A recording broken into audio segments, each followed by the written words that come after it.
В пресс-зоне кинофестиваля продолжаются дневники. С вами тележурналист Ирина Сергеенкова. И у нас в гостях режиссер Эйджей Суйдам из Турции, который представила здесь на кинофестивале фильм о канадском исследователе и фотографе Мэтью Димоне. Фильм, который называется «67-49-37 Север». Фильм уникальный, необычный, очень наполненный прекрасной картинкой и чудесной историей. Но меня больше удивляет, как вы в Турции узнали эту историю, как вы решили снимать, как вы познакомились, да, со своим будущим фильмом? Okay. I work for the public TV of Turkey, and I usually make wildlife films. Эйджи живет в Турции, и обычно она снимает фильмы про дикую жизнь там. And at one point, I decided to take some time off from work, and I went to the Canadian Arctic for 3 months. И однажды она решила отдохнуть от работы и поехать в Канаду, в Арктику. And that's when I met Matthew, and he lives there, a French guy. And after spending some time together, we decided to make a film. И там она встретила Мэтью, и, в общем-то, они решили вместе сделать фильм. Это очень интересная история. И вот когда смотришь фильм, вы сразу задумывали Мэтью как героя фильма, или он соучастник?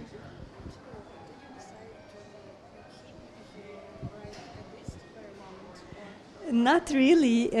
We talked a lot before, and we were thinking about other ideas. But then I thought his life would be more interesting to cover. Really? So I asked him if we can do that, and he said yes. Но на самом деле это не так. Эйджей очень много с ним разговаривала, и, в общем-то, она решила, что его жизнь, она достаточно интересная, чтобы показать в фильме. Как проходили съемки, когда вы уже решили снимать этот фильм, что было дальше?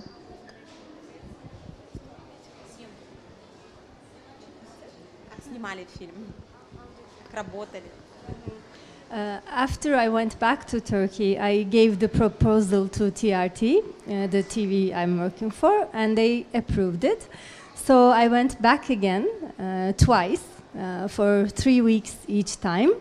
And when we weren't there, of course, Matthew was filming for us.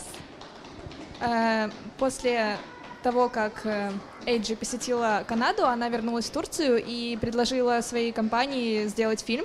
В общем-то, они согласились, и Эйджи вернулась в Канаду дважды на 3 месяца. Простите, на 3 недели.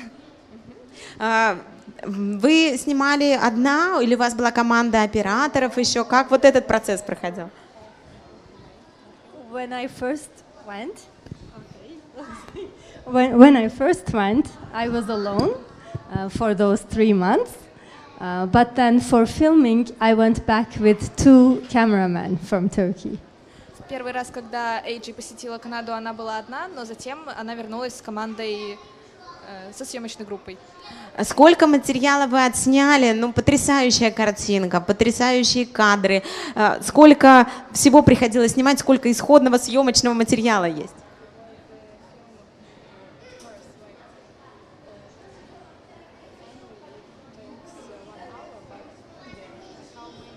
How many hours? Yes, actually, the footage we have was much longer, especially the wildlife parts. But when we were editing, the movie was like 90 minutes, and then I had to shorten it, of course. Но на самом деле он был намного больше, но затем им пришлось сократить. Да? Хорошо, подскажите, вот когда вы работали там в этих условиях, когда вокруг медведи, песцы, вот эта дикая природа, вам не было страшно? No, actually, because I'm used to working in wildlife films. So I was filming wolves and bears in Turkey as well. So I wasn't scared, and I trusted Matthew, of course. His knowledge is really good. So I think the worst part was the cold weather and not the animals. Но на самом деле Эйджи не боялась диких животных, потому что она уже в Турции снимала и медведей, и волков, и больше всего она, наверное, боялась холодной погоды. Как вы справились с холодной погодой? Well, I think there were 2 times that I thought I was really freezing. Ну, было на самом Only деле two? Only 2. только 2 раза, когда она думала, что она уже совсем замерзает. Other than that, I was okay with the clothing and everything. Но одежда, в общем-то, помогла справиться. А Мэтью каким-то образом вам помогал работать вот, ну, в процессе создания? Yes, of course, and especially when we were in Turkey, I was sending him the shot lists, and he was filming for us as we were in Turkey. Да, разумеется, когда Эйджи была в Турции, она присылала Мэтью некий список, и он помогал снимать. He helped a lot. Вот когда вы работали именно там, он подсказывал, как лучше одеться, где лучше стоять, что стоит снять, да, чтобы передать вот эту аутентичность их жизни. Sometimes when we were out on the field, he would just tell us that it's better to stay here, or when we camped, we really trusted him only. He was telling us where to put the tent, he was deciding on the things about the weather and the landscape, of course. В общем-то, Мэтью помогал Эйджи и ее команде, где поставить палатку и так далее. Вот когда вы работали, да, получается, с фильмом, вы все-таки рассказываете не только о герое, да, о Мэтью, о его семье, но и о невероятной вот этой природе. В чем все-таки главный посыл фильма, в чем его месседж? Actually, making the film about Matthew was the reason I chose him. It gave us the chance to film wildlife and the daily life and culture and climate change, like 3 topics at the same time. I could just tell through Matthew's story. В общем-то, с помощью Мэтью Эйджи смогла раскрыть и дикую природу, и культуру, и изменение климата. So the main objective actually was wildlife and culture, and Matthew was just the tool. Но самое главное, это, конечно же, дикая природа и культура вместе взятые. И вот что этот фильм, он изменил в вас самой, да? Вы случайно оказались там, когда вы отдыхали, и потом из этого родился такой потрясающий фильм. Что это изменило в вас это? I was always interested in the Arctic, but after this film, now I know that I love the Arctic. Ну, теперь Эйджи знает, что она любит Арктику. И вот в связи с этим еще следующий вопрос, да, вы сняли фильм, в принципе, да, с большим экологическим подтекстом, и сейчас у него большой успех на кинофестивалях, огромное количество наград. Как вы думаете, почему именно, да, он так востребован стал? The main issue is climate change, of course, and although we are showing a nice story, at the background we wanted to show that this life is in danger, and they're still they're feeling the effects of climate change more than us in Turkey, and that was the main reason to talk about climate change in a different way.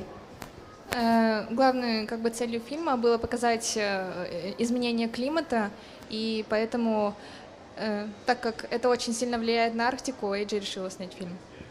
Ну, фильм снимался, да, получается, для турецкого телевидения, телерадиоканала.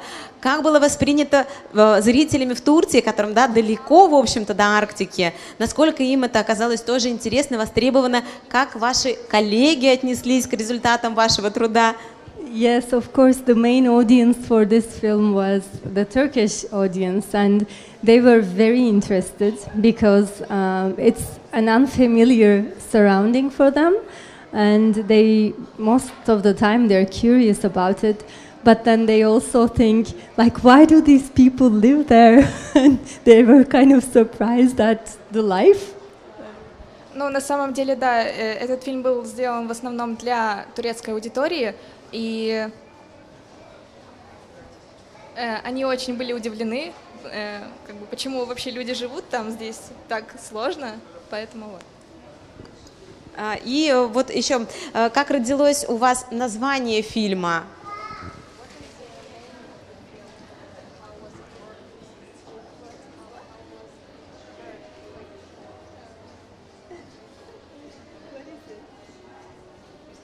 Как придумали название?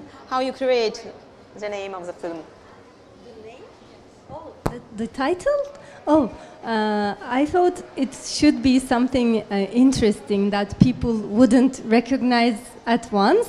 So I deliberately chose a very difficult name and people wouldn't be able to memorize it.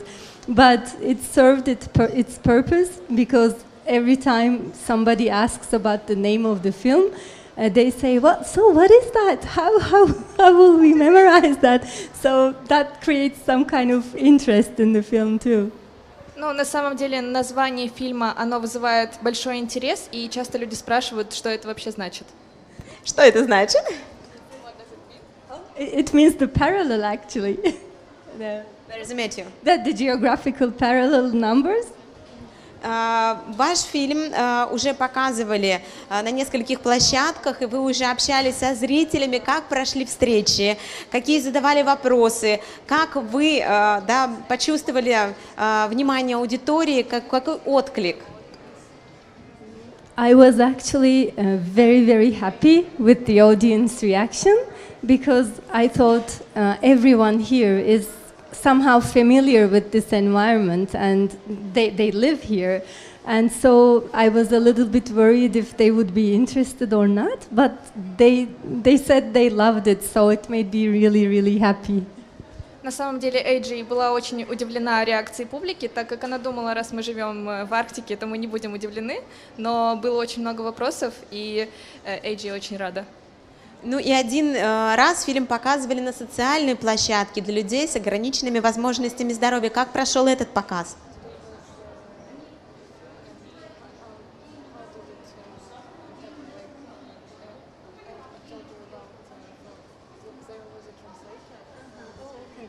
Today's film screening was very special actually because we had a translator, the festival had a translator for the visually impaired. It was only for the blind, I guess. Yeah, I think it was for the blind people, and we had in the audience some blind people who commented afterwards saying that they really understood and liked the film even if they didn't see it. And that was really special, actually. Да, действительно, этот показ был очень особенным, так как люди с ограниченными возможностями, они комментировали после показа и сказали, что даже без просмотра они поняли все. Ваша задача выполнена как режиссера. Yes, I feel Мы поздравляем вас с этим. Ну и завершая интервью, хотелось бы спросить, вы впервые в России? I was, like this time is my second time in Russia, but in Arkhangelsk it's the first time. Как вам город, как вам фестиваль? Поделитесь своими впечатлениями. Фестиваль уже потихонечку начинает переходить за горизонты. Well, for me, it's a great pleasure to be able to watch films about the Arctic in so few days. So I really love it. I try to watch lots of films, both documentaries and feature films. Эйджи очень нравится, и она очень рада посмотреть все фильмы, которые связаны с Арктикой. And the city, I try to walk around a lot and taking lots of pictures, being a tourist. It's real snow. But it's nice. Эйджи очень много гуляла по городу и делала очень много фотографий. Спасибо вам большое за то, что вы стали участником нашего интервью и нашего кинофестиваля. С нами была Эйджи Суйдам с фильмом 674937 «Север». Увидеть его уже, к сожалению, нельзя будет на наших площадках, но можно будет увидеть многие другие фильмы. Сегодня и завтра фестиваль продолжает свою работу. Смотрите, что есть еще в программе на сайте нашего фестиваля или в социальных сетях. С вами была Елена Сергеенкова и пресс-зона кинофестиваля Arctic Open. Спасибо.